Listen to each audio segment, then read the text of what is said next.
Salam, Bapak Ibu, saudara-saudari yang dikasihi Tuhan kita Yesus Kristus. Selamat pagi, selamat hari Minggu bagi kita semua. Kita akan beribadah bersama-sama masih melalui video streaming YouTube. Pada hari ini, minggu kedua sesudah Paskah, tanggal 19 April 2020. Ada beberapa hal yang harus kami sampaikan. Satu, tata ibadah ini digunakan di rumah dan mengikuti anjuran pemerintah untuk tidak mengadakan ibadah-ibadah di gereja untuk sementara waktu dalam mengatasi penyebaran virus corona. Dua, pelayanan firman GPIB Sola Gratia Batu Licin memfasilitasi jemaat dengan membuka channel YouTube yang diberi nama GPIB Sola Gratia Batu Licin. Tiga, bagi bapak dan ibu yang tidak ingin ketinggalan momen dalam ibadah streaming YouTube karena sesuatu dan lain hal, dapat menggunakan fitur pause. Empat, dalam setiap ibadah streaming YouTube, jemaat dapat memberikan persembahan, perpuluhan, ucapan syukur, dan lain-lain melalui A. Mengantarkannya ke kantor majelis jemaat dan memasukkan pada kotak yang telah disediakan pada hari kerja, yaitu setiap hari Selasa sampai dengan hari Sabtu, yaitu pada jam kerja kantor pada pukul 10.00 sampai dengan 16.00 WITA. B. Jemaat dapat juga mentransfernya ke rekening Bank BRI dengan nomor 0126 0101 3562 508 atas nama GPIB Sola Gratia.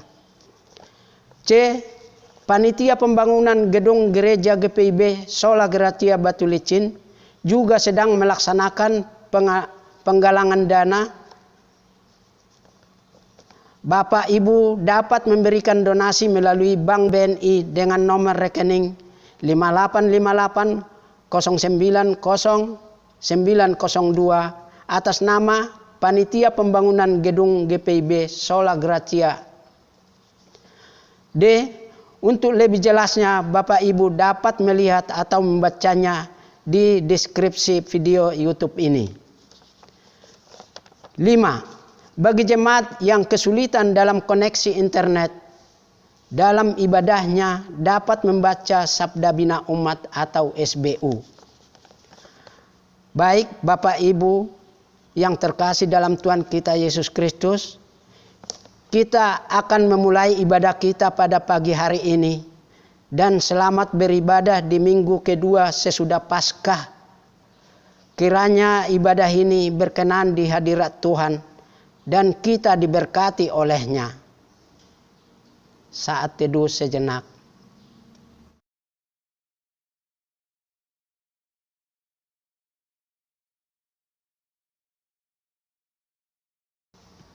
Jemaat Tuhan, kita akan memulai ibadah kita pada pagi hari ini.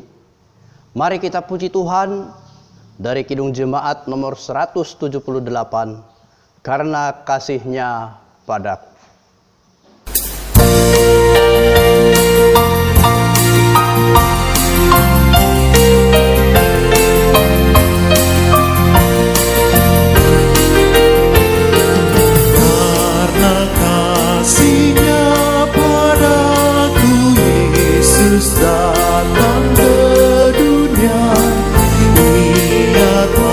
Memberi hidupnya gratis.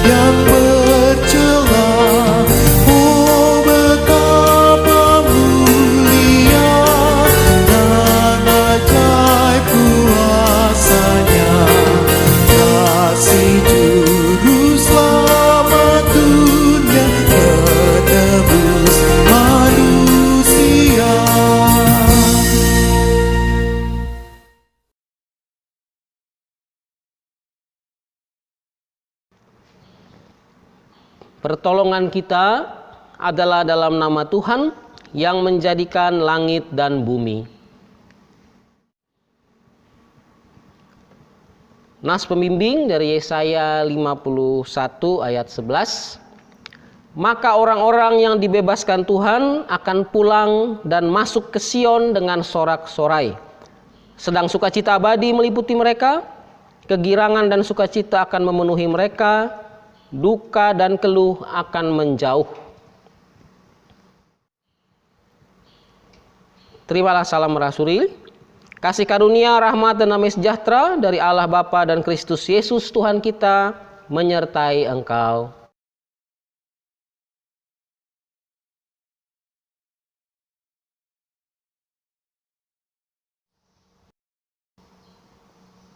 Jemaat, dengan rasa sesal dan malu dan dengan kerendahan hati, marilah mengaku akan dosa-dosa kita. Kasihanilah kami, ya Allah, menurut kasih setiamu. Hapuskanlah pelanggaran kami menurut rahmat-Mu yang besar. Bersihkanlah kami seluruhnya dari kesalahan kami, dan tahirkanlah kami dari dosa kami. Sebab kami sendiri sadar akan pelanggaran kami, dan senantiasa bergumul dengan kesalahan kami. Jadikanlah hati kami tahir, ya Allah, dan baharuilah batin kami dengan roh yang teguh.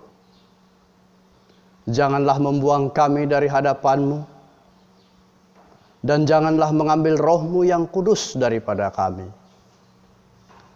Bangkitkanlah kembali kepada kami kegirangan, karena selamat yang daripada-Mu, dan lengkapilah kami dengan roh kerelaan. Kami mengaku dan memohon kepada-Mu. Amin.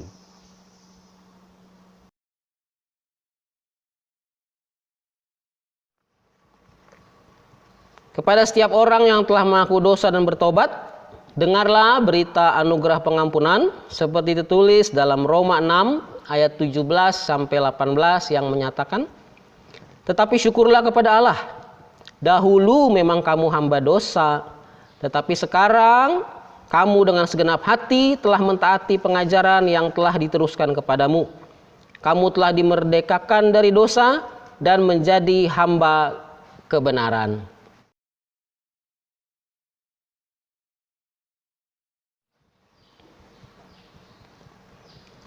Jemaat yang dikasihi Tuhan, marilah kita mendengar perintah hidup baru seperti tertulis dalam 2 Tesalonika 3 ayat 13 sampai 15 yang menyatakan, dan kamu saudara-saudara, janganlah jemu-jemu berbuat apa yang baik. Jika ada orang yang tidak mau mendengarkan apa yang kami katakan dalam surat ini, tandailah dia dan jangan bergaul dengan dia, supaya ia menjadi malu. Tetapi janganlah anggap dia sebagai musuh, tetapi tegurlah dia sebagai seorang saudara. Demikian pembacaan perintah hidup baru. Roh Kudus menolong kita mewujudkan kemuliaan Allah dalam seluruh hidup dan kesaksian kita di dunia.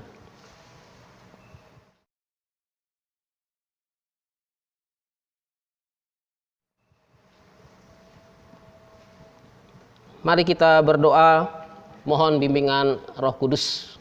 Kita berdoa. Bapa kami dalam surga, Bapa dalam Tuhan Yesus Kristus, saat ini kami akan mendengar firman-Mu. Diamkanlah semua suara dalam hati kami, kecuali suara Tuhan sendiri. Bersabdalah ya Tuhan, kami semua siap mendengarkannya. Di dalam nama Tuhan Yesus Kristus kami berdoa. Amin. Jemaat kasih Tuhan, marilah kita mendengarkan firman Tuhan. Haleluya.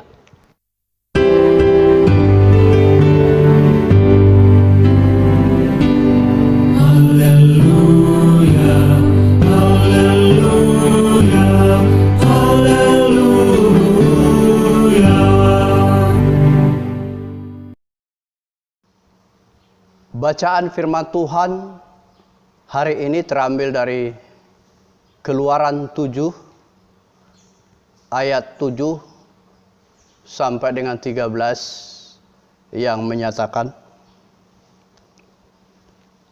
adapun Musa 80 tahun umurnya dan Harun 83 tahun ketika mereka berbicara kepada Firaun. Dan Tuhan berfirman kepada Musa dan Harun, apabila Firaun berkata kepadamu, tunjukkanlah suatu mujizat, maka haruslah kau katakan kepada Harun, ambillah tongkatmu dan lemparkanlah itu di depan Firaun, maka tongkat itu akan menjadi ular. Musa dan Harun pergi menghadap Firaun, lalu mereka berbuat seperti yang diperintahkan Tuhan. Harun melemparkan tongkatnya di depan Firaun dan para pegawainya, maka tongkat itu menjadi ular. Kemudian Firaun pun memanggil orang-orang berilmu dan ahli-ahli sihir, dan mereka pun ahli-ahli Mesir itu membuat yang demikian juga dengan ilmu mantra mereka.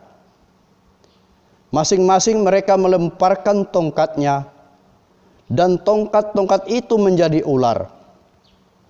Tetapi tongkat Harun menelan tongkat-tongkat mereka. Tetapi hati Firaun berkeras, sehingga tidak mau mendengarkan mereka keduanya, seperti yang telah difirmankan Tuhan. Demikianlah pembacaan firman Tuhan.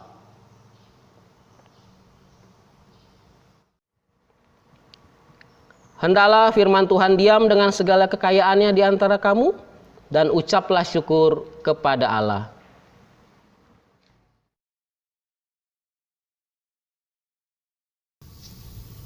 Shalom Alehem. Bapak, Ibu, dan saudara-saudara yang dikasihi Tuhan, ada beberapa hal penting dalam bacaan firman Tuhan hari ini. Yang pertama, usia lanjut bukan halangan untuk dipakai Allah sebagai alatnya. Kita lihat bacaan kita ayat 7.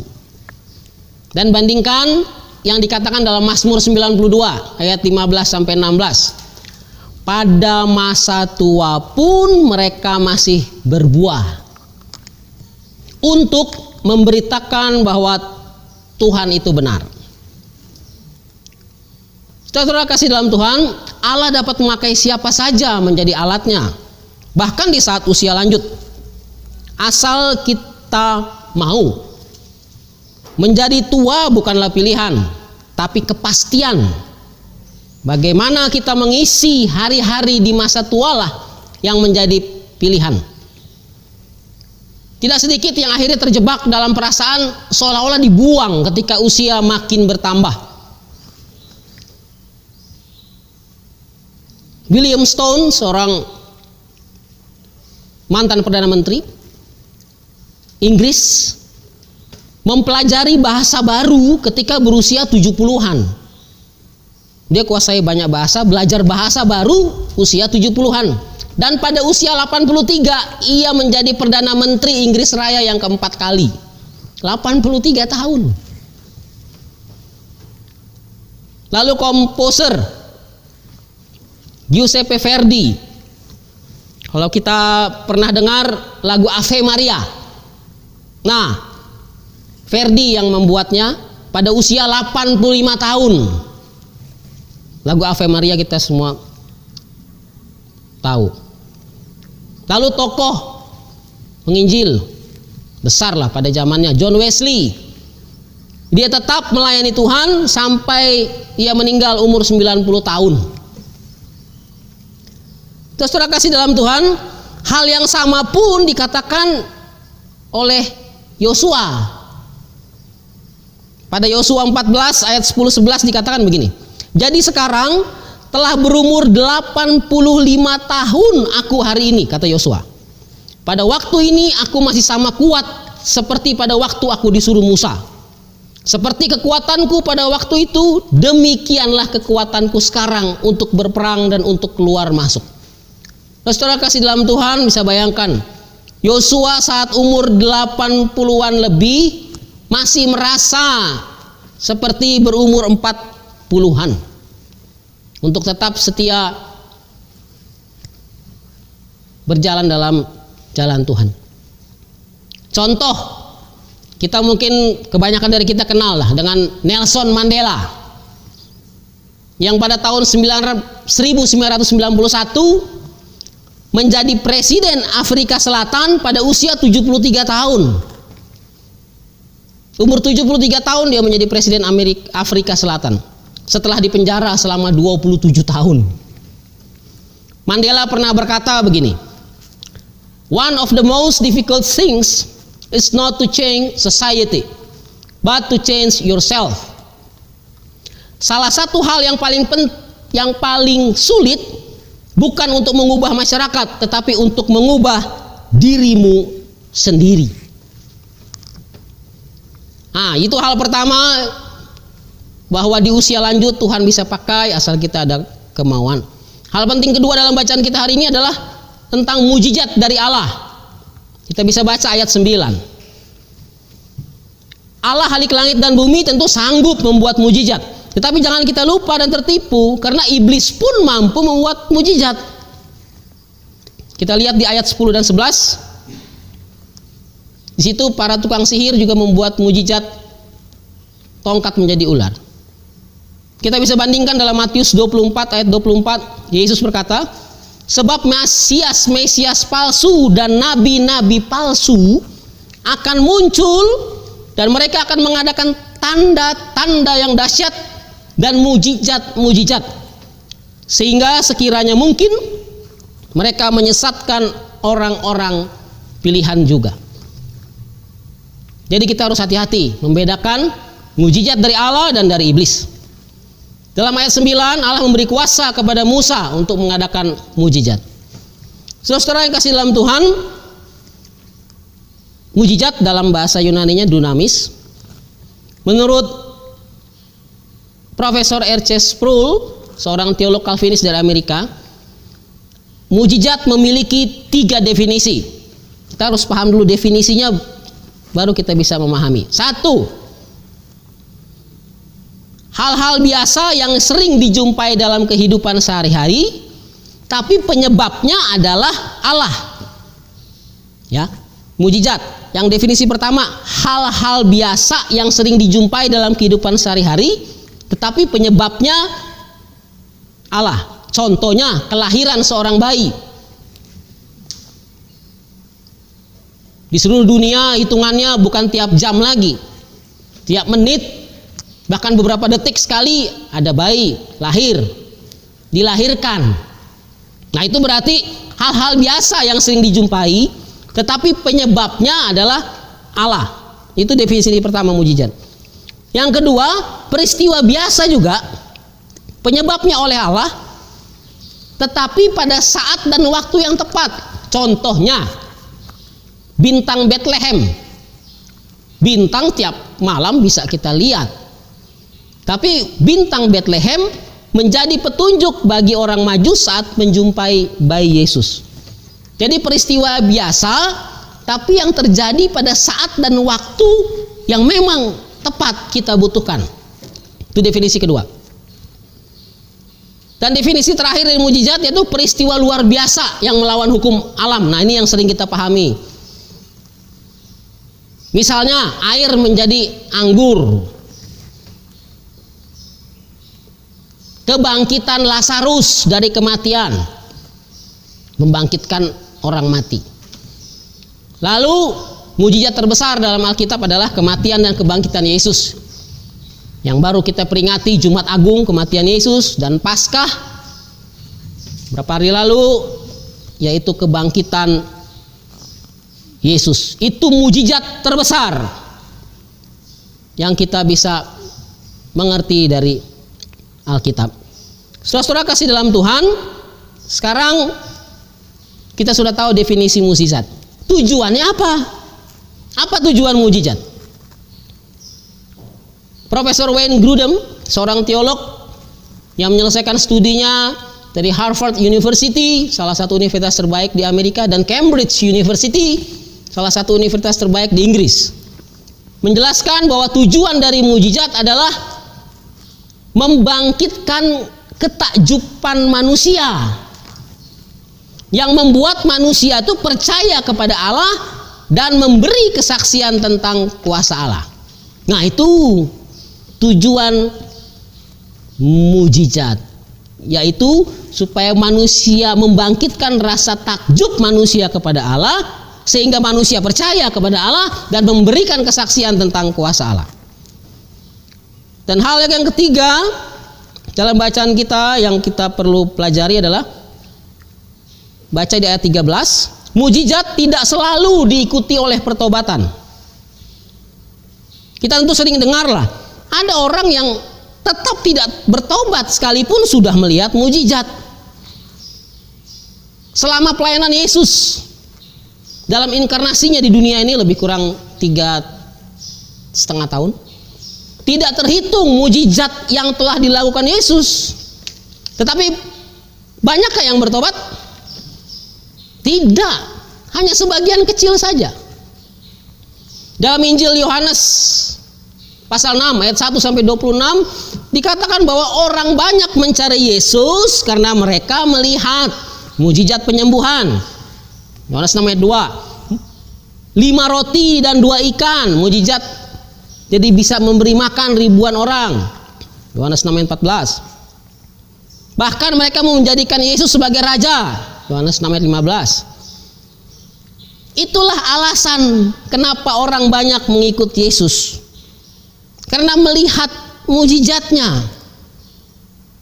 Dan ini menurut Yesus motivasi yang salah. Dalam ayat 26 Yesus katakan, sesungguhnya kamu mencari aku bukan karena kamu telah melihat tanda, signs, atau wonders, melainkan karena kamu telah makan roti dan kamu kenyang.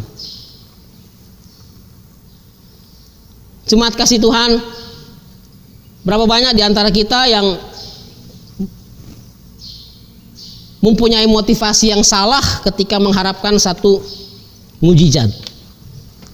Karena hanya ingin melihat dan merasakan mukjizat, tapi tanpa ingin mengetahui siapa sumber mukjizat. Lalu apa bedanya dengan penonton pertunjukan sirkus atau sulap yang akan memberikan aplaus, tepuk tangan bila pertunjukannya menarik hati, dan akan diteriaki, diejek, bahkan dicaci kalau atraksinya tidak menarik? Apa beda dengan orang Kristen yang beribadah di gereja hanya untuk mencari berkat-berkat Allah yang dapat memuaskan keinginannya, bukan mencari pribadi Allah itu sendiri? Dan bila di gereja tersebut dia tidak mendapatkan keinginan hatinya yang dapat memuaskan hasratnya, maka sekalipun gereja tersebut memberitakan kebenaran firman Allah, ia tetap akan mencari gereja lain yang dapat memenuhi semua keinginannya. Jemaat semacam itu bukan mencari Allah, sang sumber berkat, dan mencari kehendak Allah, tapi hanya mencari berkat-berkatnya saja. Nah, orang-orang seperti inilah yang akan mudah tertipu oleh iblis, karena iblis pun mampu membuat mukjizat. Iblis mampu mendatangkan kekayaan, jabatan, kesembuhan. Banyak contoh dalam Alkitab maupun dalam kehidupan sehari-hari. Nah, saudara kasih dalam Tuhan, tema Sabda Bina Umat mengatakan mukjizat sebagai cara Tuhan membebaskan manusia. Sebagai bahan perenungan kita hari ini, 1, mukjizat masih tetap ada dan bersumber dari Allah, yang bertujuan membawa pada pertobatan dan keselamatan. Hal ini dibuktikan melalui mukjizat Allah terbesar sepanjang masa, yakni kematian dan kebangkitan Yesus, Jumat Agung dan Paskah, demi keselamatan dan hidup kekal orang percaya. Poin yang kedua yang kita renungkan, iblis mampu memuat mukjizat, tetapi bertujuan menghancurkan manusia. Poin ketiga, jangan jadikan mukjizat sebagai tujuan, tetapi sebagai salah satu alat untuk membawa manusia mengaku akan kuasa Allah dan akhirnya bertobat kepada Allah. Profesor Sproul mengatakan orang Kristen harusnya hidup sebagai coram Deo, yang artinya hidup di hadapan hadirat Allah, di bawah otoritas Allah, untuk kemuliaan Allah, sehingga kita mampu mensyukuri segala karya Allah yang kita alami selama ini, khususnya keselamatan hidup kekal yang kita peroleh melalui kematian dan kebangkitan Yesus. Saudara-saudara yang kasih Tuhan, mari kita memuji Tuhan. Kita hidup bersama Tuhan, berjalan bersama Tuhan. Kita menyanyikan satu pujian sama-sama, Ikon Yesus dodonganku. Saya ihut hononhu Yesus, molo ikon mate au. Amin.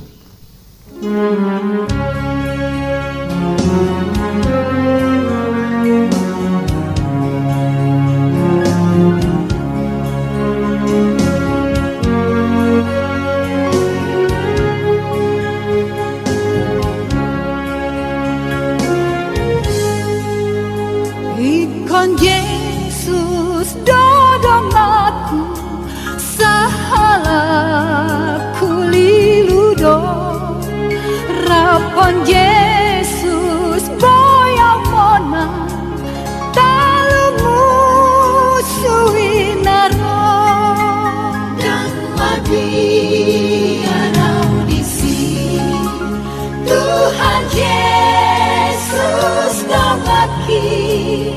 Sai ihut tonoku Yesus, olo aku namai. Ikon Yesus dodong aku, molo marsitanona, tu ibana hutinggaon nasana biarau disi Tuhan Yesus dongaki. Sai ihut tonoku Yesus, olo aku namai.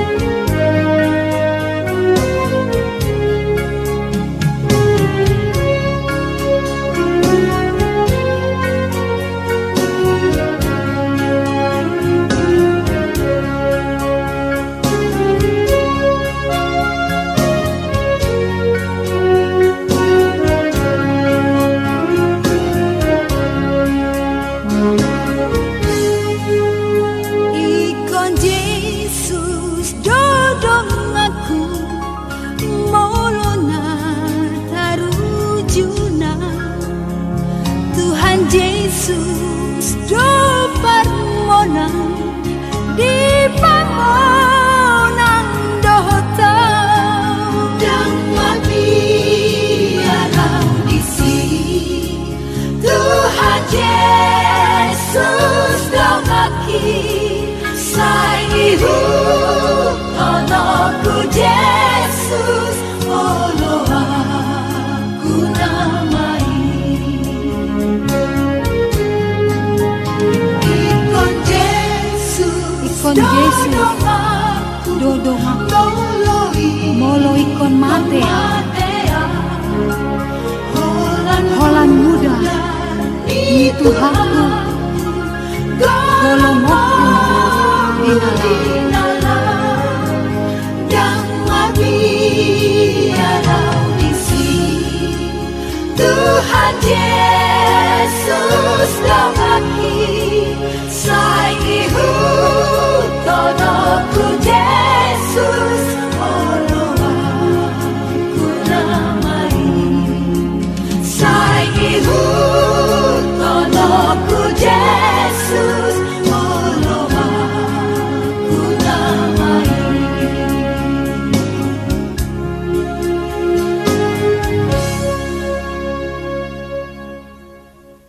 Jemaat yang dikasih Tuhan, mari kita satu dalam doa syafaat. Ya Tuhan Yesus yang makasih, Tuhan Yesus yang telah bangkit, kami peringati dalam Paskah.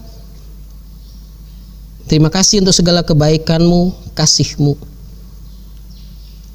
Tuhan, dalam rangkaian doa syafaat ini secara khusus kami berdoa dan tetap berdoa. Dalam situasi di mana hampir seluruh dunia mengalami wabah pandemik coronavirus, tolong ya Tuhan, secara khusus berkati pemerintah Republik Indonesia,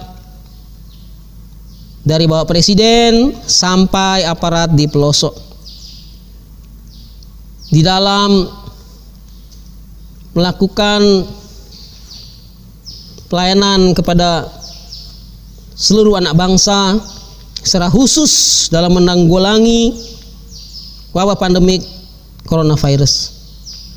Kami juga berdoa untuk para medis ya Tuhan, sebagai garda terdepan dalam menghadapi coronavirus, secara khusus dalam merawat, mengobati pasien terjangkit COVID-19.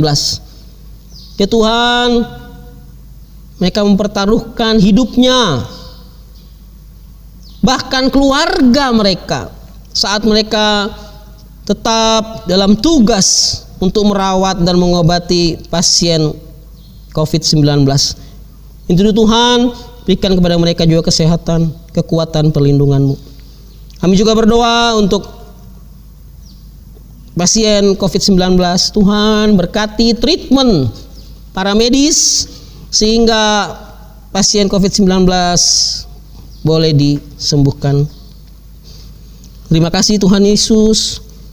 Kami juga tetap berdoa untuk gereja-gereja-Mu seluruh muka bumi ini yang juga terkena dampak dalam wabah pandemik coronavirus. Berikan mereka juga tetap keyakinan, pengharapan bahwa Allah tidak pernah meninggalkan mereka. Berkati juga pelayanan. Secara khusus kami berdoa untuk GPIB Tuhan. Berkati fungsionaris Majelis Sinode GPIB, juga mengurus mupel-mupel, dan secara khusus untuk GPIB Sola Gracia Batu Licin. Tuhan berkati jemaat-Mu, dari para presbiter, PMJ, pengurus unit misioner, panitia, warga jemaat, maupun simpatisan, serta mereka yang mungkin mendengar dan menyaksikan program ini. Tuhan, berkati mereka satu demi satu. Yang lemah Tuhan kuatkan, yang dalam pergumulan Tuhan berikan jalan keluar. Untuk anak-anak mereka yang studi, Kau berkati dalam studinya. Untuk mereka yang menjalankan tugas pekerjaan, Kau berkati. Yang menjalankan usaha atau bisnis juga Tuhan berkati. Juga untuk jemaat Tuhan maupun simpatisan yang sudah memberikan ucapan syukur untuk pelayanan gereja-Mu, Engkau berkati mereka juga Tuhan. Terima kasih Tuhan. Kami serahkan diri kami semua, baik jemaat-Mu, para simpatisan maupun para pendengar atau penonton program ini. Berkat Tuhan senantiasa mengalir atas kami semua. Kekuatan dari Tuhan, penghiburan, pertolongan, perlindungan. Terima kasih Tuhan Yesus. Inilah seruan doa kami yang kami panjatkan hanya dalam nama Tuhan Yesus Kristus. Peliharalah kami dalam kasih Yesus Kristus, Tuhan dan Juru Selamat, yang telah mengajar kami berdoa bersama. Bapa kami dalam surga, dikuduskanlah nama-Mu, datanglah kerajaan-Mu, jadilah kehendak-Mu di bumi seperti di surga. Berilah pada kami makanan kami yang secukupnya, Jangan membawa kami dalam pencobaan, tapi lepaskanlah kami daripada yang jahat. Karena Engkau yang mempunyai kerajaan dan kuasa dan kemuliaan sampai selama-lamanya. Amin.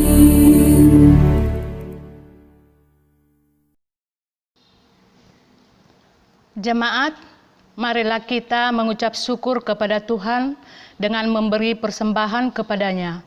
Dengarlah nats Alkitab terambil dari kitab 2 Korintus pasal 8 ayat 12 yang menyatakan, sebab jika kamu rela untuk memberi, maka pemberianmu akan diterima. Kalau pemberianmu itu berdasarkan apa yang ada padamu, bukan berdasarkan apa yang tidak ada padamu. Tuhan memberkati saudara dan persembahan saudara. Bapak Ibu, sambil memberi persembahan, kita memuji Tuhan dari Kidung Jemaat dari nomor 450, Hidup Kita yang Benar.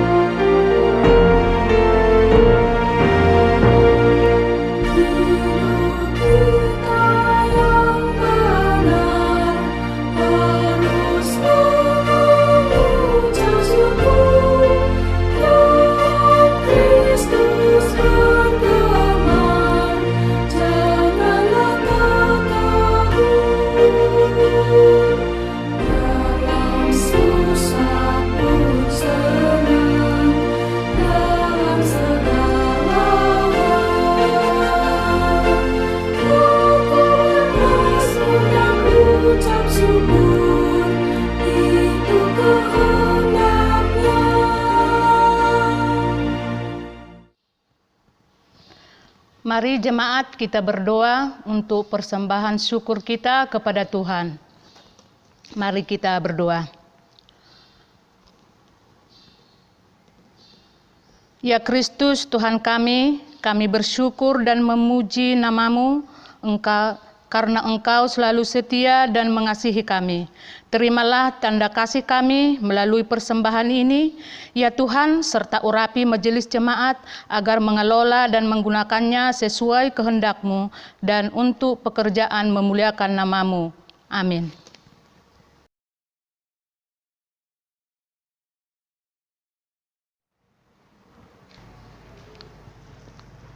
Jemaat yang dikasihi Tuhan, pergilah dengan damai sejahtera Tuhan ke dalam kehidupanmu sehari-hari dan lakukanlah firman Tuhan yang telah saudara dengar.